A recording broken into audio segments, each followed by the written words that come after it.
दोस्तों, जैसा कि आप सब ने वीडियो के थंबनेल में देख ही लिया होगा, इस वीडियो में हम कंपेयर करने जा रहे हैं mid cap fund versus flexi cap fund. Mid cap के अंदर हमारे पास आता है मोतीलाल ओसवाल का मिड कैप फंड, वहीं पे सेकंड नंबर पे आता है पराग Parikh flexi cap fund.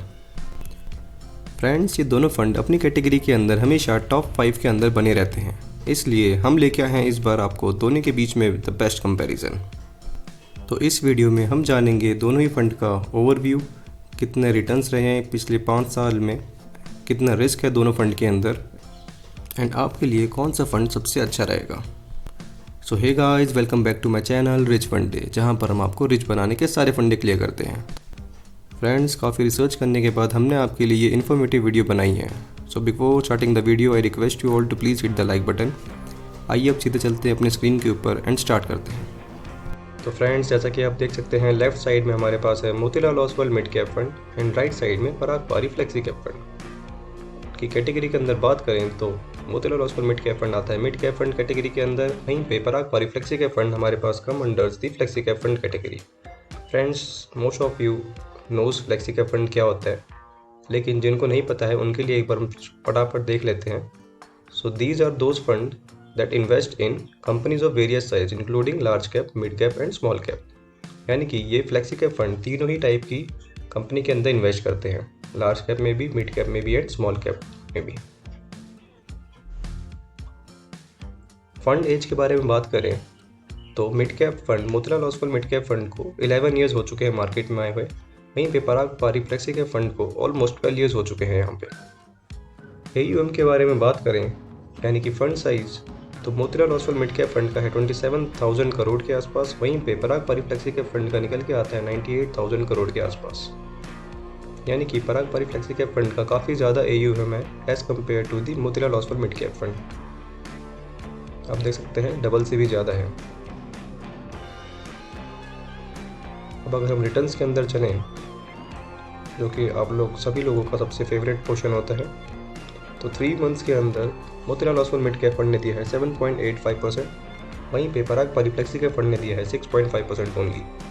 6 months के अंदर मोतीलाल ओसवाल मिड कैप का नेगेटिव रिटर्न्स रहा है and Parag Parikh flexi cap fund का वहाँ पे पॉजिटिव रिटर्न्स रहा है 3.6% का।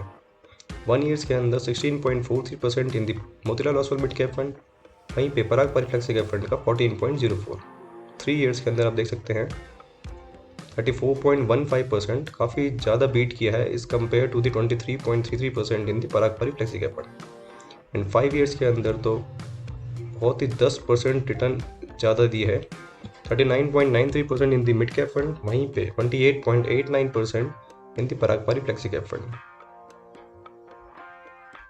दोस्तों, आपने अगर पैटर्न देखा होगा तो पराग पारी फ्लेक्सी कैप फंड कहीं पे भी नेगेटिव रिटर्न्स नहीं आए हैं इसके, ये काफ़ी डिसेंट पे से अपनी इन्वेस्टमेंट को करता है।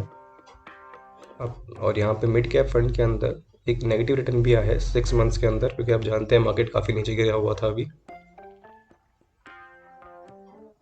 तो हम देखते हैं इसका रिस्क मेजर। तो रिस्क मेजर के अंदर सबसे पहले हम देखते हैं स्टैंडर्ड डिविएशन।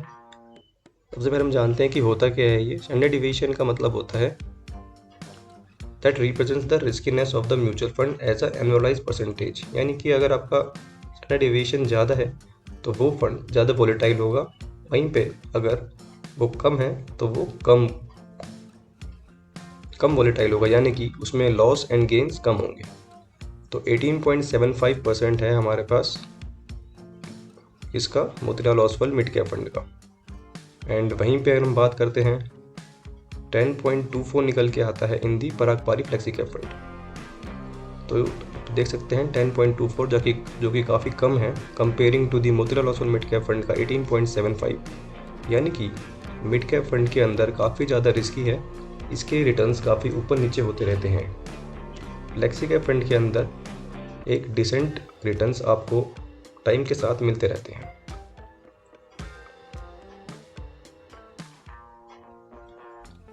फ्रेंड्स, अब अल्फ़ा के बारे में बात करें तो अल्फ़ा क्या होता है हम एक बार देख लेते हैं। Alpha is the risk adjusted excess fund returns over the benchmark returns. यानी कि जैसे कि मिड कैप फंड ने 7.26 रिटर्न दिया है अल्फ़ा इसका, तो इसका मतलब ये हुआ कि 7.26% उसने अपने कैटेगरी एवरेज से ज़्यादा निकाल के दिया है। इसी कैटेगरी के अंदर जो बेंचमार्क के रिटर्न्स हैं उससे 7.26% Motilal Oswal mid cap fund ने ज़्यादा निकाल के दिया है। वहीं पे पराग पारी फ्लेक्सी कैप फंड का है 6.98। तो यानी कि फ्लेक्सी कैप फंड कैटेगरी के अंदर जो बेंचमार्क है इनका उससे 6.98% ज़्यादा रिटर्न्स निकाल के दिया है इसने। फ्रेंड्स, अब हम देखते हैं बीटा के बारे में। तो पहले हम इसकी डेफिनेशन देख लेते हैं एक बार कि बीटा होता क्या है। बीटा फ्रेंड्स सिंपली भाषा में बताया जाए तो आपकी अगर वैल्यू इक्वल टू 1 है, बीटा इक्वल टू 1, देन इसका मतलब है कि उसके रिटर्न्स जो हैं वो बेंचमार्क के साथ साथ ही आसपास ही हैं।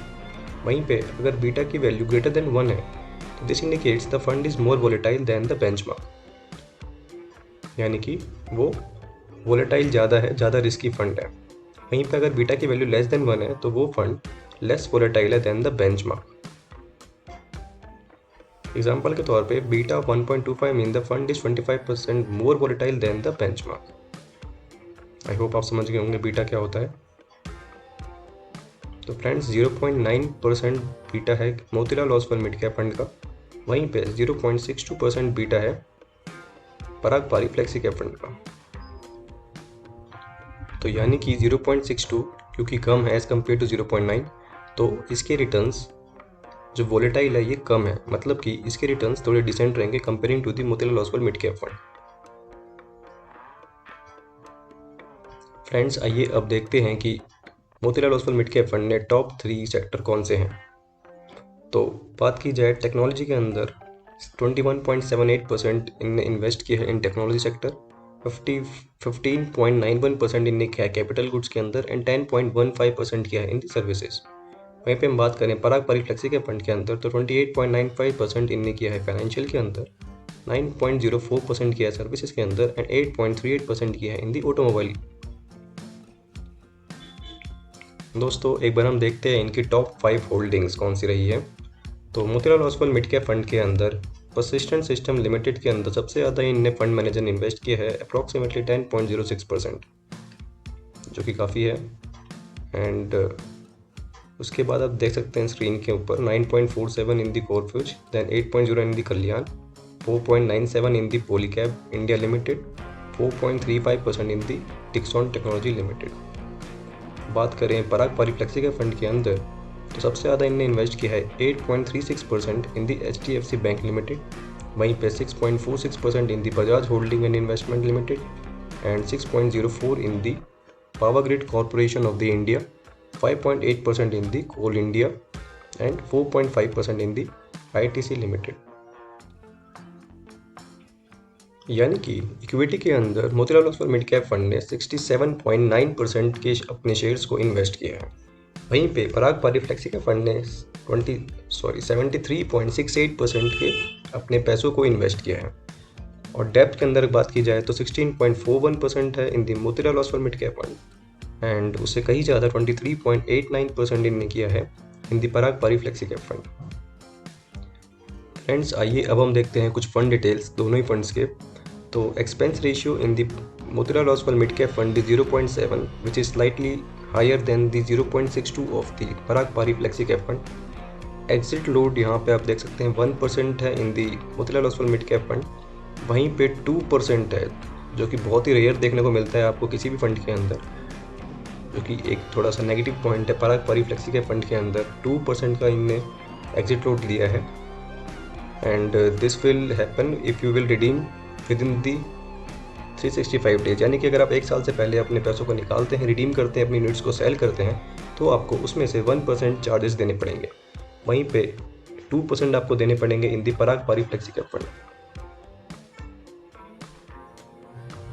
बेंचमार्क के बारे में बात करें तो निफ्टी मिड कैप 150 बेंचमार्क है हमारे पास Motilal Oswal mid cap fund का। वहीं पे talking about the Parag Parikh flexi cap fund, उसका बेंचमार्क है हमारे पास निफ्टी 500 TRI। अब आपका क्वेश्चन होगा कि बेंचमार्क क्या होता है, तो एक बार हम जल्दी से देख लेते हैं इसको भी। यानी कि Motilal Oswal mid cap fund invest करता है निफ्टी की top 150 mid cap fund category के अंदर। यहाँ पे आप देख सकते हैं companies which come under the 150 mid size companies, वो होती है Nifty mid cap 50 TRI। Friends, minimum investment के बारे में बात करें तो आपको Motilal Oswal mid cap fund के अंदर अगर आपको SIP स्टार्ट करनी है तो आपको मिनिमम 500 रुपीज़ से स्टार्ट करनी पड़ेगी। वहीं पे लमसम अगर आपको करना है इसके अंदर तो आपको 1000 रुपीज़ के स्टार्ट करना पड़ेगा। बात करें पराग पारी फ्लेक्सी कैप फंड के अंदर तो यहाँ पे मिनिमम SIP का अमाउंट है 1000 एंड लमसम का भी है अराउंड 1000। इन्वेस्टमेंट होरिजन के बारे में बात करें तो good for the long term in the Motilal Oswal mid cap fund. वहीं पे अगर आप एक छोटे टर्म के लिए इन्वेस्ट करना चाहते हैं आज से 5 साल 10 साल तक, तो it is good for the medium term only. Parag Parikh flexi cap fund is good for you. So all in all ये दोनों ही फंड काफ़ी शानदार फंड है। आपको अपने हिसाब से देखना पड़ेगा कि आपको किसके अंदर इन्वेस्टमेंट करना है। अगर आप एक लॉन्ग टर्म पीरियड के लिए कर सकते हैं यानी कि आज से 15 ईयर्स एंड मोर, तो आप Motilal Oswal mid cap fund के अंदर जा सकते हैं। वहीं पे अगर आप प्लान कर रहे हैं 10 ईयर्स तक का, तो you can go with the Parag Parikh flexi cap fund category. Friends, this is only the suggestion and not an advice. Please consult your financial advisor before investing in this one.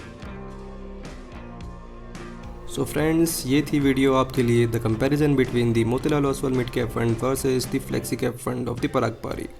I hope आपको ये video बहुत पसंद आई होगी। So please hit the like button before you leave and subscribe my channel and comment में ज़रूर बताएं कि आप नेक्स्ट वीडियो में कौन से कंपैरिजन चाहते हैं। दोस्तों, अगर आपने Quant small cap fund versus Nippon India small cap fund video नहीं देखी है तो please go and check out the video. Thank you for watching my video.